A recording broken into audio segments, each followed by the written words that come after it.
en termes de carburant. 150 francs CFA pour parcourir 120 km avec une moto électrique. Pour la même distance, une moto à essence réclame environ 2600 francs, soit 17 fois plus. Sur une année, pour un usage moyen de 5000 km, la différence est frappante.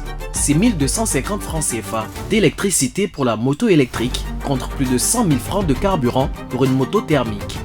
Seul hic, pour rouler en moto électrique, il faut être patient. Recharger la moto prend 6 heures. Mais pour l'entreprise, rien qui ne puisse entraver le développement de ces deux roues en Côte d'Ivoire. Elle importe les pièces détachées depuis la Chine et les assemble dans ses ateliers à Abidjan. L'atelier s'occupe aussi des réparations des motos. Nous étions en train de faire l'assemblage et nous avons reçu un client qui doit régler quelques soucis avec sa moto. C'est juste un ajustement dessus qu'on doit faire et puis paf, il peut aller. Ce client a récemment troqué sa moto thermique contre ce modèle 100% électrique.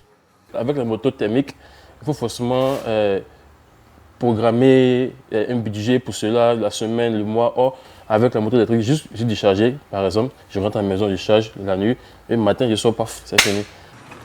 Revo a ouvert 12 boutiques sur l'ensemble du territoire ivoirien. Chaque boutique vend en moyenne une quinzaine de motos par mois, mais compte aller plus loin. Notre prévision est d'aller jusqu'à 50 motos par boutique par mois. Premièrement, d'abord, on va s'appuyer sur le retour client. Parce que toutes les personnes qui ont pris les motos, on a un bon retour. L'électrique, c'est l'avenir. Parce qu'on parle de protection de l'environnement, donc il faut réduire l'émission de gaz. Et donc, avec l'électrique, on a moins de pollution. Avec l'émergence des questions environnementales, l'électrique pourrait bien s'imposer comme une évidence dans des villes touchées par la pollution, comme à Abidjan. Et il n'y a pas que les concessionnaires qui ont saisi ce potentiel. Nous sommes à la Riviera Palmeraie. Dans cet atelier, on construit des bornes de recharge destinées aux véhicules électriques. Ici, on est à l'atelier de la fabrication de la structure et de la carrosserie. Et donc aujourd'hui, on a déjà les machines qui ont eu à presser notre moule qu'on a déjà fabriqué. Maintenant, bon, après, il y a quelques petits défauts qu'on est en train d'ajuster. Ces panneaux en polyester d'1,80 m qui ont été moulés sur place sont la structure principale des bornes de recharge Arnio. Elles permettent aux propriétaires de véhicules électriques de recharger leurs voitures dans des espaces publics. L'entreprise ivoirienne a fait le pari du 100% Made in Côte d'Ivoire pour sa production.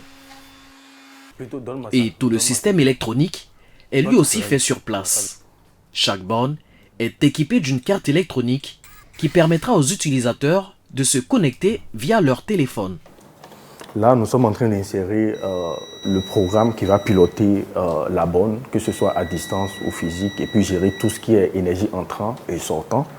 Après insertion, Jean-Marie vérifie la communication entre la borne et l'application. Là, on a fini de programmer la carte. J'ai regardé si ça communique directement avec l'application Arnio, et puis là, c'est bon. Une fois le système électronique finalisé, place à l'assemblage. Arnio propose deux types de bornes. La borne de 22 kW, généralement destinée aux particuliers, et les bornes de 40 à 60 kW, plus puissantes, préférées par les entreprises. Après l'assemblage, le vernissage et des tests d'étanchéité, les bornes sont prêtes à être livrées. Là, on doit aller faire des installations à Shell, KFC, devant KFC. Pour l'achat de nos bornes jusqu'à l'installation au client, pour les particuliers, on est à 600 à 1 million, 600 000 francs sans les options et jusqu'à 1 million avec les options. Quand je parle d'options, il y a l'écran, le contrôle à distance de la borne via l'application. Il y a tout ça qui fait que voilà, il y a 1 million avec l'option. Pour des bornes plus puissantes, comme celle installée ce matin-là, comptez entre 2 et 3 millions de francs CFA. L'équipe commence par poser ce socle sur lequel est ensuite fixée la borne. Pour le moment, elle n'est pas encore utilisable car elle n'est pas connectée au réseau électrique. On attend que l'équipe de la Sécurel vienne pour contrôler si tout est conforme à la réglementation. Et puis voilà, on va mettre la borne en marche. Une fois que l'organe de contrôle des installations électriques aura donné son aval, la borne pourra bénéficier d'une arrivée de courant et être mise en service.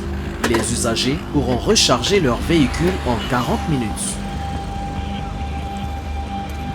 Des bornes dans des espaces publics, Arnio en a installé 8 à Abidjan, majoritairement dans des stations-service ou centres commerciaux, comme ici à Prima Center. Ce chauffeur de taxi vient chaque jour pour recharger son véhicule. Quand j'arrive, en même temps, je garde ma voiture, je branche et puis je prends l'application. J'ouvre mon application lorsque je suis à côté et puis je me connecte, je recherche la bande de recharge, je lance la charge et voilà. Au bout d'une heure 40 minutes de recharge, ce chauffeur pourra parcourir 400 km pour un coût de 8000 francs CFA, une somme qui comprend le prix de l'électricité, auquel s'ajoutent les commissions prélevées par le centre commercial et le fabricant de bornes. Outre les bénéfices générés, pour Prima, c'est un moyen d'attirer de nouveaux clients. Oui, ça va bien. De quoi ça va? Oui, ça va. L'installation des bornes permet aux véhicules qui vont venir charger, les véhicules électriques qui vont venir charger, va leur permettre de connaître un peu le centre commercial de Prima. Ça permet aux clients de venir faire ses courses en même temps en chargeant ses voitures. En mai 2024, le gouvernement ivoirien a adopté un décret pour promouvoir les véhicules électriques et les infrastructures de recharge. Le pays espère atteindre 10% de véhicules électriques d'ici 2030.